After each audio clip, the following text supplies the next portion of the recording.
Welcome to the Clinical Research Network and to research. My name's Kate Salmon, I'm the Chief Operating Officer for the Clinical Research Network West Midlands. And I'm Jeremy Kirk and I'm the Clinical Director for the Research Network. So our session objectives are firstly a welcome to the Clinical Research Network, an introduction to the Clinical Research Network for the West Midlands, and also an understanding of the local structures. We're also going to cover our funding and support so that you get a good understanding of where that comes from and understanding our targets and objectives.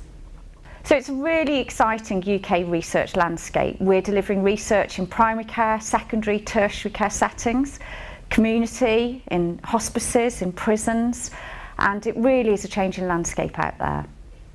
The government is really committed to research, ensuring that it's open to all patients. So much so it is embedded as part of the NHS Constitution. It's also in the Health and Social Care Act, where we have to ensure that all patients have access to research studies. So why do we do research? Well, we do research to make patients and the NHS better. We need research to gather evidence about what works and what doesn't work. It drives innovation for the NHS, and it's also providing cost-effective treatments. For health professionals themselves, it's providing different treatment decisions for them. They get access to new and cutting-edge treatments or alternative treatments that might not be available to patients. And for patients, it gives them the opportunity to have access to these new treatments that they otherwise would not have. And also, patients can give something back to the NHS. And we now have a brief video from the Young Persons Steering Group on why we do research.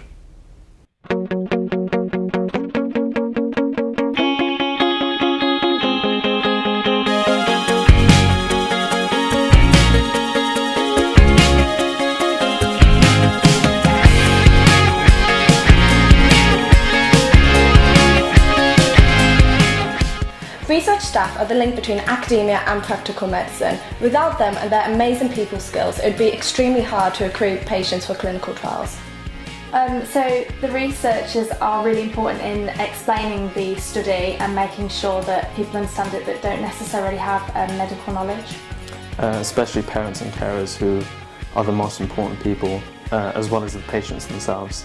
They need to make sure that, as well as explaining the risks, they explain the benefits in order not to scare the patient, but explain the study fully so that they're not sugarcoating anything. Yeah, explaining the benefits and the risks are the most important things, so that the patient knows themselves that they're doing an amazing thing. Research is definitely important. We can't do many of the things without them. We can't find new drugs, we can't cure unknown diseases. It's also important to understand how the patient feels. Research staff are very caring and aware of what people need, and they're good at knowing how to treat people, so they'll treat patients and the parents in the exact same way. Research officers are key in changing lives and they're just key for changing people's lives in medical situations that are difficult to understand. Courage is an important skill for research professionals to also have, because they're having to challenge the pre-existing stereotypes and take massive risks and make people question what they already know and consider a new possibility, something that might be better but may also be worse. Definitely. And another skill that research staff need is positivity. Even in the most stressful situations, for example, intensive care, research staff need to be able to deliver information about clinical trials in the most positive light in order to put family members and patients at ease. Some of the important skills that I think research staff should have are compassion and empathy, because without being able to empathise with the patient, I don't think that the research staff will be able to work to the best of their abilities and relate to the patients themselves, who a lot of the time are going through lots of difficult things in their personal lives, as well as participating in the study, which can often be a challenge in itself. I think particularly in research you tend to encounter a lot of difficult situations, a lot of situations which you can't particularly prepare for specifically, for example you might be dealing with someone who has a rare disease or a disease which isn't particularly common or known about, which obviously is the point of research, to find out about these things. As such, you have to be able to adapt to that to overcome those situations, which I don't think everyone can do. So it's not just about the medicines in certain departments, so within mental health it's also very important to look at the services that are provided. So you can also do research into how people are feeling about those and how they can be improved, because that's a really, really important part of mental health.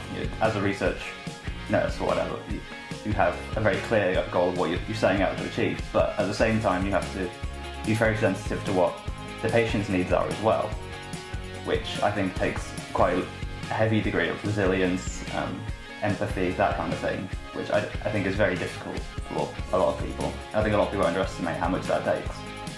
They have to be able to go up to a parent or a patient that's in an already difficult and stressful time and ask them to go through an even more potentially stressful situation, and they need to be able to reassure them that everything's going to be okay if they do decide to take part in a research study. The research staff must have a great deal of empathy because the patients and their families are putting a great deal of trust into these research teams to try and make their experience the best. And especially when dealing with young people, they must demonstrate a great number of skills, because young people might not have as full of an understanding as the adults, and therefore they might see the research in a negative light. And so it's the research team's job to try and make this a good experience for the children. And as well as empathising, they must be compassionate and sensitive. Resilience is another skill that research professionals have in abundance, because they're dealing with a topic that often has a negative stigma, and yet they do an amazing job in encouraging people to participate in research. They're also risking the potential for failure, and despite this they work so hard because they believe that the future can be different for all people using healthcare and for the whole population in general. Thank you!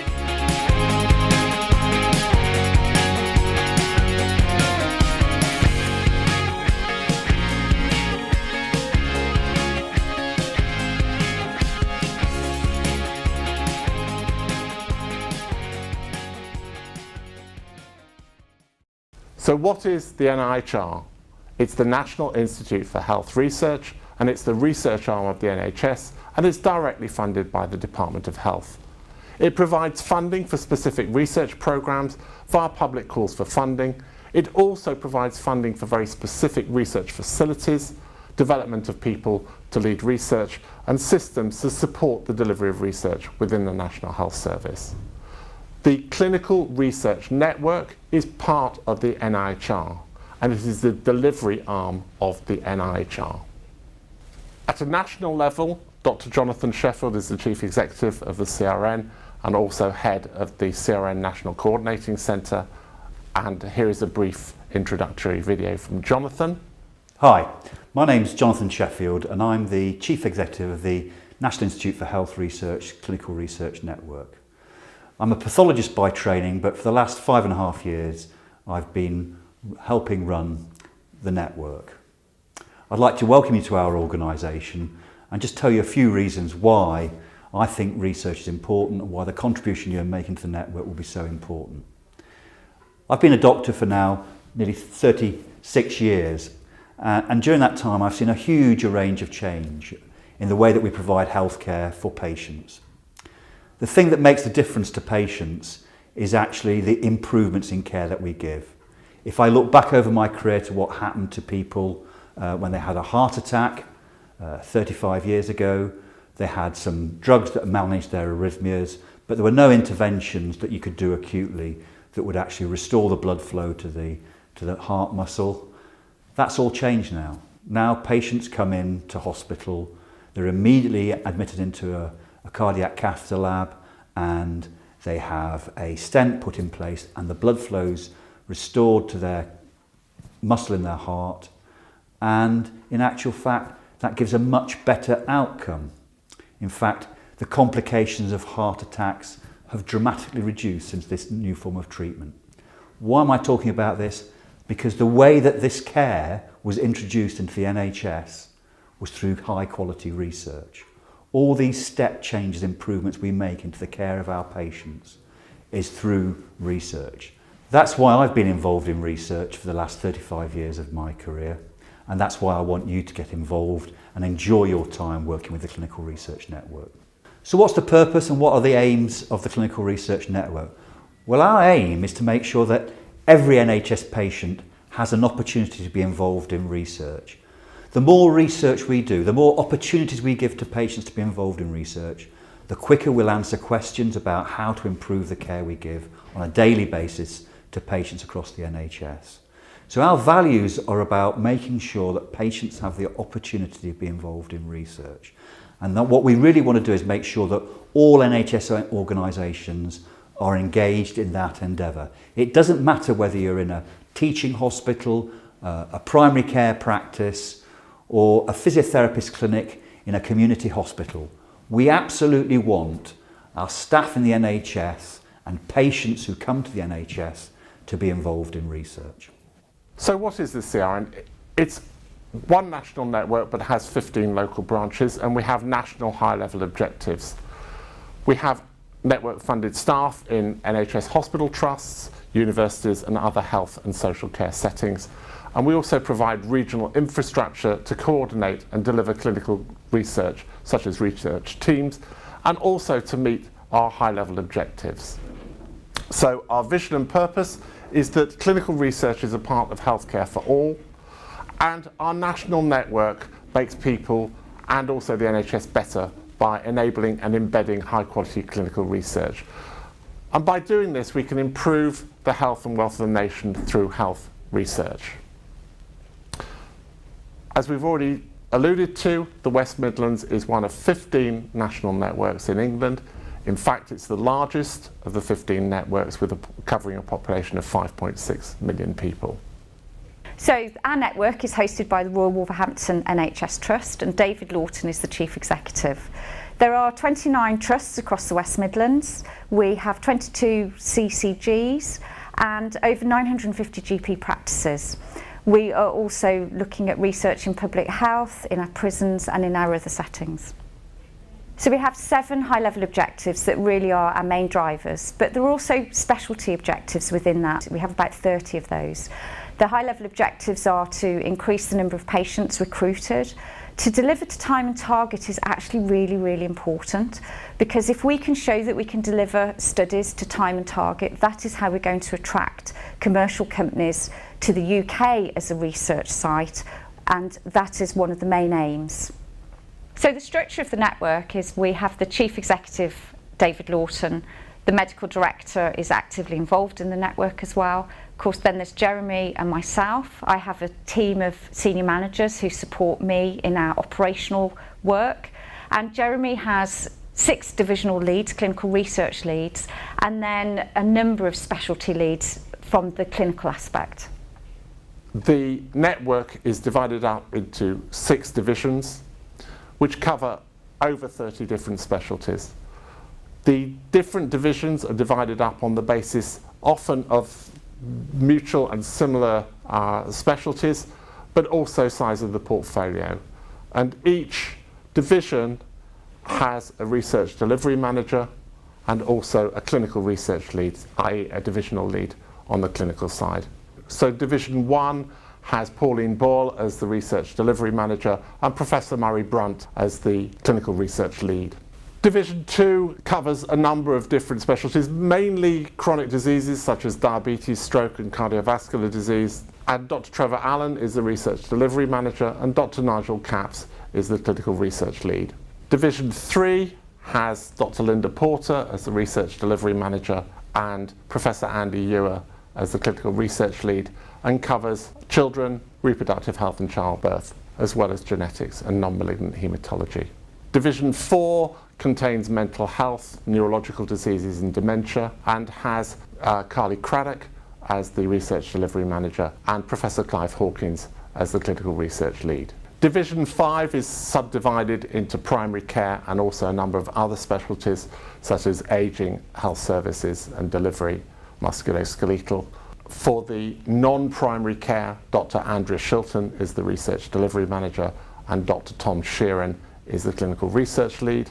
And for primary care, Pam Duval is the research delivery manager and Dr. Mark Porcheret is the clinical research lead. And finally, we have Division 6, which contains a number of surgical and medical specialties, The Research Delivery Manager is Susie Harrison, and the Clinical Research Lead is Professor Gavin Perkins.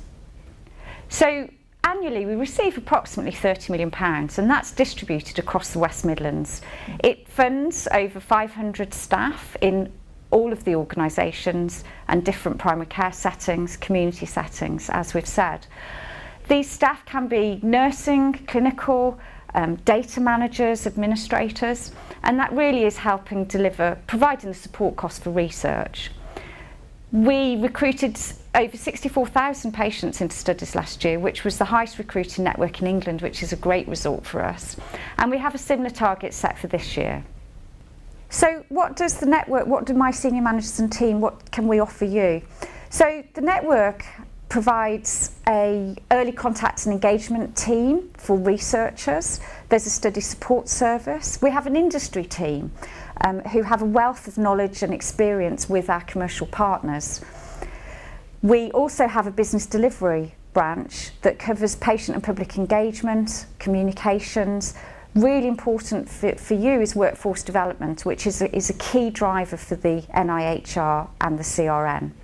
And continuous improvement, you'll be hearing a lot more about that. That really is something that, again, we want to embed within the network. As we've already said, there are high-level objectives which are set nationally, but at the West Midlands we also set key priorities. And our priorities for this year are a study for every patient, a balanced portfolio, equity of access to studies for all patients and public across the region. We also want to have new principal and chief investigators and sites, and also increase the patient opportunities to participate in commercial trials. So some other specific initiatives are to ensure that we're working with new providers, housing associations, care homes and hospices. We want to embed continuous improvement as part of our day-to-day normal practice. There's a lot of potential in primary care that is still untapped. They use specific tools that we think could be rolled out across other areas. And partnerships and collaborations between trusts and also between trusts and primary care. Those are some other priorities for us this year. So what does this mean to you? Firstly, every single patient is a potential research participant, and every single patient contact is an opportunity to promote research. We have to achieve our high-level objectives. These are very important. These are set nationally, and without this, we cannot continue our funding. But together, we can all help to make a difference to healthcare and research within the National Health Service. So welcome to the team.